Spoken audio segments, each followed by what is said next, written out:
Morning, good afternoon, good evening, wherever you are. Today, just got a quick video on identification. I'll put a little clip up and tell you how to get one. It's very important because as a person, you're part of the system. And if you want to remain so, produce your driving license and for an ID, etc., etc. But anyway, it's very important to have identification stating that you are a man or a woman. A lot of people have done it, and the amazing thing about it is Queensland, which we sometimes say are not awake, they are the most awake. Most people who in Queensland, well, not most, a lot of people in Queensland have got themselves IDs.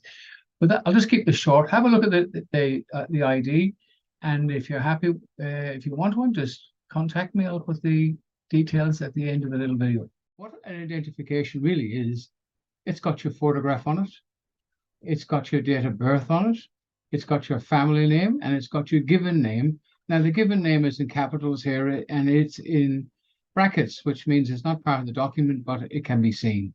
So anyone with a little bit of common sense wouldn't argue that this is an identification.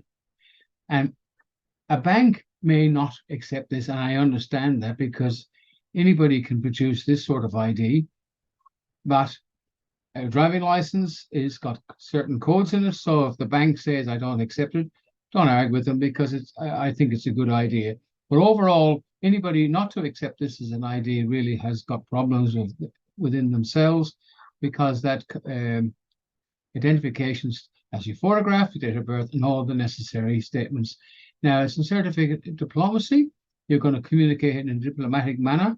You are representing the deceased state as a diplomat for that state, so you can't argue. On the back of the thing, it just basically says you stand under common law. It doesn't have a great deal of meaning, but it just explains what you are. You put your name in, your given names in there, and anybody. Now, we've had great feedback on it. It has been accepted in a lot of places. I've used it myself, and some people says, "Oh, I haven't seen one of them before." Well, it's an identification. There's no argument against it. The barcode here on it is very important. It's gone through the post by registered mail, and that number remains with you forever. Well, I hope that explains everything. Just send an email, photograph, address is very important, date of birth. It's an identification. What more do you want?